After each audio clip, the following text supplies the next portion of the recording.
દર્શક મિત્રો, હું છું દિવ્યા. પાટનગર નેટવર્ક ન્યૂઝમાં આપનું હાર્દિક સ્વાગત છે. દર્શક મિત્રો, આજે આપણી સાથે હાસ્ય કલાકાર ગુણવંત ચુડાસમા છે. ચલો સીધી જ વાત તેમની સાથે કરીએ. ફર્સ્ટ ઓફ ઓલ આપનું સ્વાગત છે સર પાટનગર નેટવર્ક ન્યૂઝમાં. થેન્ક યુ, ખૂબ ખૂબ આભાર. ગુણવંત ચુડાસમા સર, આપના નામનો અર્થ શું થાય છે? હાઉ ઇઝી જ છે.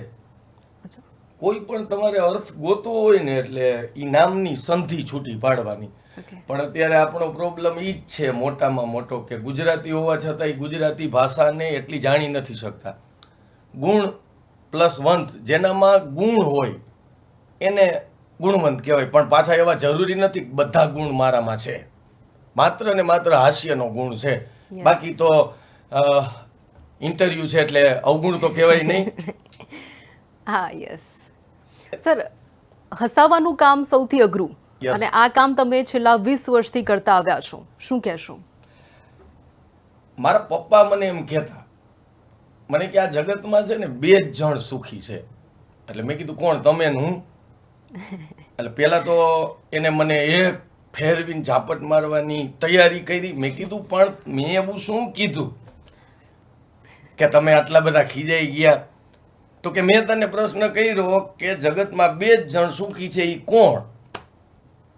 એટલે મેં કીધું પપ્પા મને ખબર નથી. ને તઈ એને મને જે જવાબ દીધો હતો ને ઈ જવાબ આપ્યો હતો કે એક જે જૈનમાં નથી અને એક ઓલરેડી મરી ગયા છે.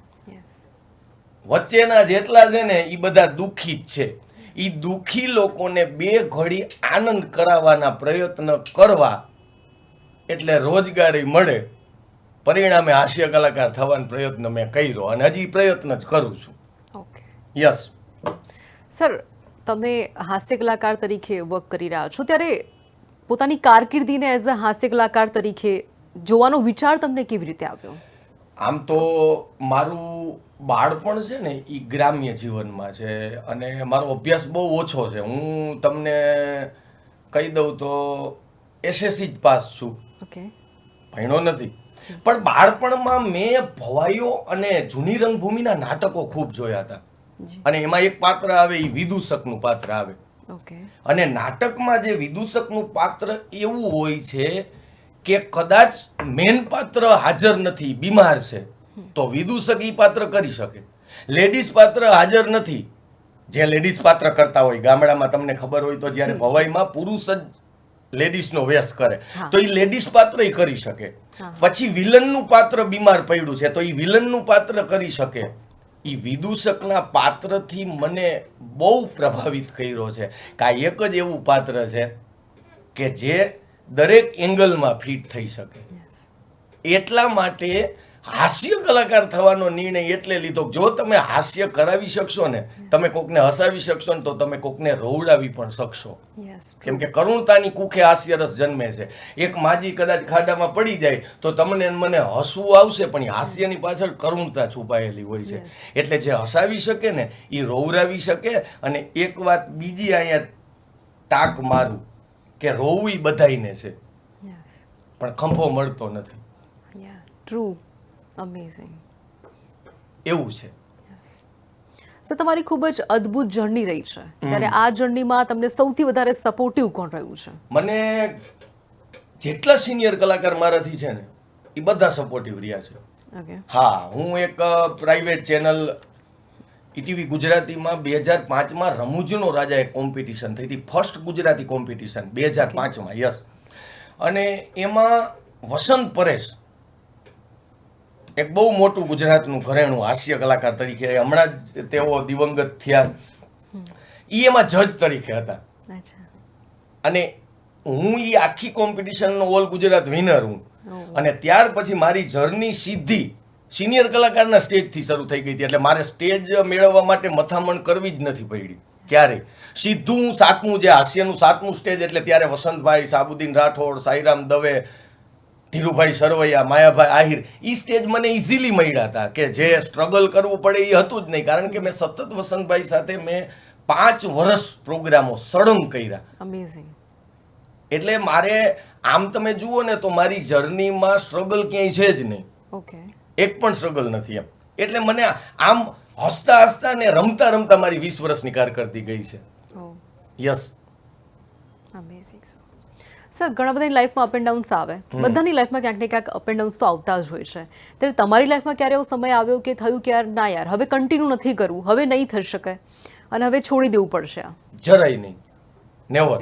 કારણ કે તમને અત્યારે તમે જે પ્રશ્ન કરો છો ને એ ઘણા હાસ્ય કલાકાર સાથે આ ઘટના બનેલી હોય, પછી હાસ્ય કલાકાર હોય, લોક સાહિત્યકાર હોય, સિંગર હોય, પણ હું કદાચ એક સ્પેશિયલ ભગવાને મોકલેલું એક શું કહેવાય બાળક છું કે મારે એવી ઘટના ક્યારેય નથી બની કે મારે હવે યાર આ છોડી દેવું પડશે, મારા પ્રોગ્રામો હાલશે નહીં, એવું ક્યારેય નથી બન્યું.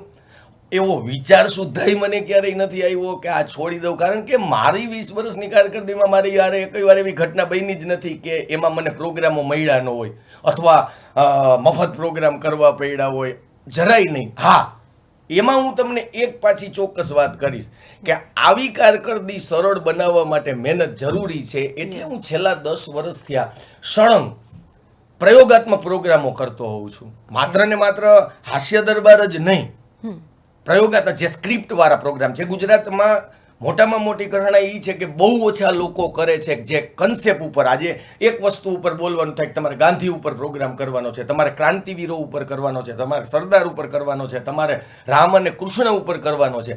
તો એ એક જ વિષય ઉપર કરતા કલાકારો બહુ ઓછા છે. તો એમાંનો હું ખરો કે દર વર્ષે આવા 2 થી 5 પ્રયોગો કરું છું, જેના કારણે માત્ર ને માત્ર હાસ્ય દરબાર કદાચ ચોમાસામાં ઓલું અમારામાં તો કે છે ને કે કડિયા, કલાકાર અને કેરી, વરસાદ એનો વેરી. આ 4 મહિના વરસાદમાં કડિયા નવરા થઈ જાય, કલાકારો નવરા થઈ જાય, કેરી વહી જાય. તો ઈ ઘટનામાં મારે આ 4 મહિનામાં એટલે નથી થતું કે હું આ 4 મહિનામાં મને કન્સેપ્ટ વાળા શોની મહેનત કરું છું અને કન્સેપ્ટ વાળા શો રજૂ કરું છું. એટલે નેવર, ક્યારે પણ નહીં યાર, ઘટના જ નથી બની એવી ક્યારે મારી સાથે. Amazing sir. ગુણવંત ચુડાસમાના ફ્યુચરના ગોલ્સ કેવા છે? કયા નવા અંદાજમાં ભવિષ્યમાં તેઓ અમને જોવા મળી શકે છે? મારી ઈચ્છા એવી ખરી કે એક હાસ્ય કલાકાર તરીકે અત્યારે લોકો મને ઓળખે છે, હાસ્ય કલાકાર તરીકે હસાવવા માંગે, પણ મારી હજી ઈચ્છા એવી ખરી કે સતત જ્ઞાનવાળા પ્રોગ્રામો આપવાના. કારણ કે અત્યારે તમને આપ તો મીડિયા સાથે જોડાયેલા છો એટલે કહું કે જેટલી સિરિયલો આવે છે એ સંબંધો અને સંસ્કારોનું હનન કરે છે. તો હું મારા પ્રોગ્રામો દ્વારા જે આપણા સંબંધો છે, બાપ દીકરી, મા દીકરો, બેન ભાઈ, દેર ભોજાઈ, જેને અત્યારે આપણે સોશિયલ મીડિયાની રીલમાં બહુ ખરાબ રીતે દેર ભોજાઈના સંબંધને ચિતરવામાં આવે છે. બેન ભાઈ, પતિ પત્નીના સંબંધને એટલી હદે, ખાલી એક રાજા રઘુવંશીનો કેસ હમણાં તમે જોયો કે એક સ્ત્રીએ એના પતિને મારી નાખ્યો. હવે આ વર્ષની તમે ગણતરી કરો એટલે 700 અને ન ભૂલતો હોય તો 58 જેવા કેસ એવા બન્યા કે પત્નીએ પતિને મારી નાખ્યો. તો વસ્તી કેટલી ભારતની? 140 કરોડ. એમાં સ્ત્રીઓ કેટલી હશે? અડધી ગણો. તો માની લ્યો 70 કરોડ. હવે 70 કરોડમાં 700 બાઈઓ નીકળે એટલે બધી લેડીઝને ટાર્ગેટ કરવાની? નેવર. આજે પણ એવી પત્નીઓ છે કે જે પોતાના પતિ માટે દરેક વાર રહે છે, દરેક તહેવાર રહે છે. આજે પણ એની પતિ માટે વડ સાવિત્રીનું વ્રત કરે છે. એટલે જે સોશિયલ મીડિયામાં સંબંધોને જે ભયંકર રીતે સ્ત્રીઓને ખરાબ ચિતરવી, ક્યાંક પુરુષોને ખરાબ, સિરિયલ તમે જોજો આપણા માનનીય શ્રી એકતાબેન, એકેય સિરિયલમાં એકતા ન હોય, આપ જોતા હશો, જેમાં તમે એક પ્લોટ જ કોમન હોય, એમાં પતિ બેવફા હોય, પત્ની બેવફા હોય, હાહુ ખરાબ હોય. કઈ રીતે કહી શકો? એક સાસુ વહુના સંબંધને બહુ ખરાબ રીતે. તો ભવિષ્યમાં મારા ગોલ એવા હું ઈ ટાઈપના કન્સેપ્ટ વાળા શો કરવા માંગુ છું. આજની નવી જનરેશનને સંબંધની કિંમત ખબર પડે. કારણ કે અત્યારે એક તો વન ચાઇલ્ડ બધા, એટલે એને જો બે દીકરી હોય તો એને ભાઈની કિંમતની ખબર નથી, ભાઈ હોય તો એને બેનની કિંમતની ખબર નથી. તો ભવિષ્યમાં કલાકારે નવા કન્સેપ્ટો દ્વારા સંબંધોનું વાવેતર કરવું પડશે. અને મારો ગોલ એવો ખરો કે હું સંબંધોનું વાવેતર કરું એટલે માણસ વચ્ચે એક ભરોસો બેસશે. જે અત્યારે આ કેસ સાંભળી અને પત્ની પતિ ઉપર ભરોસો ન કરી શકે, પતિ પત્ની ઉપર ભરોસો ન કરી શકે, તો અત્યારે એવા પ્રોગ્રામો કરવાની જરૂર છે. તો મારી ઈચ્છા ભવિષ્યના ગોલમાં એવી જ ખરી કે હું સંબંધોને મજબૂત કેવી રીતે થાય નવી જનરેશન, ઈ ઈચ્છા ખરી. સર આમ તો ઘણા બધા જોક્સ તમારા ફેમસ છે, એમાંનો કોઈ એક જોક જો તમે હાલ અમારી સામે રજૂ કરી શકો છો? એકચ્યુઅલી આ જોક નથી, મારી યાર એક બનેલી ઘટના તમને કહું. એકચ્યુઅલી આમ તમે જુઓ ને, મારી લાઈફ મિરેકલ છે એકદમ. કારણ કે હું છે ને એસએસસી પાસ, એટલે 10 ને 5 15 વર્ષ, 16 વર્ષ સુધી મેં એક જ સિટી જોયું હતું. 16 વર્ષ મારી ઉંમર થઈ, હું ગામડે મોટો થયો, એક જ સિટી જોયું હતું, ઈ જામનગર. અને હું 2007માં 7 દેશ ફરી આવ્યો હતો. એટલે મિરેકલ લાઈફ કહેવાય ને તમારી, કે તમે એવું મને હતું નહીં કે મારું ભવિષ્ય એટલું ઉજળું હશે. એમાં મારી ત્રીજી ટ્રીપ હતી સિંગાપુરની. અને જોજો, આજે હું તમારા નેટવર્કના માધ્યમથી, તમારી ચેનલના માધ્યમથી કહું, દરેક જે વડીલો છે તમારા સંતાનોને ભણાવજો. હા, હું સંજોગોની હિસાબે નથી ભણી શક્યો, પણ ભણવું એટલા માટે જરૂરી છે કે મારી સાથે એવી ઘટનાઓ બની જે હું ત્યારે સ્ટેજ ઉપર કરું છું, હું મૂર્ખો બન્યો છું અને લોકો હસે છે. ભલે મને અત્યારે હસાવવા માટે કામ આવ્યું, પણ એજ્યુકેશન ન હોય. એટલે હું તમને કહું, મારે સિંગાપુર છે ને વિઝિટ વિઝા ઉપર હતો પ્રોગ્રામ. એટલે પ્રોગ્રામનું કહી ન શકાય, 3 દીમાં પાછું આવવું એટલે ફરવાનું કહી ન શકાય, ગમે એ કંઈક બીજું અલગ બાનું દેવું પડે. હવે માને પ્યોર કાઠિયાવાડી કલાકાર, ઇંગ્લિશ તો બહુ દૂરની વાત છે, હિન્દીમાંય ફાફા પડે. તમે તો બધા બહુ સારું એજ્યુકેટેડ છો, એટલે હિન્દી એવું બોલતા હોય કે આપણે એમ થાય કે તમે ગુજરાતી છો જ નહીં. પણ અમે જે હિન્દી બોલતા હોય, હવે મારું મુંબઈ ઇમિગ્રેશનમાં અમને એવું કીધેલું કાંઈક અલગ બાનું આપી દેજો, અને મને હરખું હિન્દી આવડે નહીં, હિન્દી ભાષી સાહેબ. મને કે મારા પાસપોર્ટ ને વિઝા જોઈને મને કે સિંગાપુર ક્યું જા રહે હો? મેં કીધું પ્રસંગ હે, એટલે એને સમજાણું નહીં, પણ એને લડી લેવું હતું. મને કે કિસકા પ્રસંગ હે? મેં કીધું ખોરા પરત હે. હવે એ અમારો કાઠિયાવાડી શબ્દ શ્રીમત એટલે ખોરા પરત, તો એને લડી લેવું હતું. મને કે ખોરા પરત में क्या होता है? મેં કીધું उसमें माताजी तैरना पड़ता है ना, आखी रात घोड़ा खूनना पड़ता है. તો એ કે જવા દો, આને હરખું હિન્દી નથી આવડતું, આ સિંગાપુર ટકે. અને પાછો 2017માં 16માં હું ગયો ને, તો એ ઓળખી ગયો કે એ ઘોડો ખૂનને વાલા છે, એને જાણે. તો એને એમ કે આ સૌરાષ્ટ્રમાં એક જ ઘોડા ખૂંદવા વાળા છે. હવે આ મારી યાર સત્ય ઘટના બનેલી. અત્યારે આ વાત હું સ્ટેજમાં રજૂ કરું છું ને, લોકો ખૂબ હસે. Amazing sir. આ વસ્તુ વાસ્તવિકતા છે. અને હકીકતે લોકોને સમાજને હસવું ત્યારે જ આવે છે જ્યારે તમે મૂર્ખ બન્યા હોય. ઈ હિંમત ફેર તમે કોકને વાત કરશો ને, તો તમારી ઈ વાત બીજાના માટે આનંદની હોય છે. તો એમાં મૂર્ખ બનવામાં કોઈ વાંધો નથી. અને મૂર્ખ બની ગયા પછી કોઈને કહેવામાં વાંધો નથી. એટલે કેવું મોજથી. True sir, amazing sir. Sir, આજની યુવા પેઢીને અમારા માધ્યમથી જો કોઈ મેસેજ આપવા માંગતા હોય? યુવા પેઢીને તો એટલું કે જે ખાસ કરી અને અત્યારે વ્યસનના રવાડે ચડ્યા છે. કેમ કે આપણા ગુજરાતમાં આમ જુઓ તો પ્રોહિબિટેડ છે ટોટલી, છતાંય બોર્ડ મારવા પડે, drink and drive is crime. કેમ કે સરકારને ભરોસો છે કે આ લોકો પીએ જ. હા, મને એને ભરોસો છે.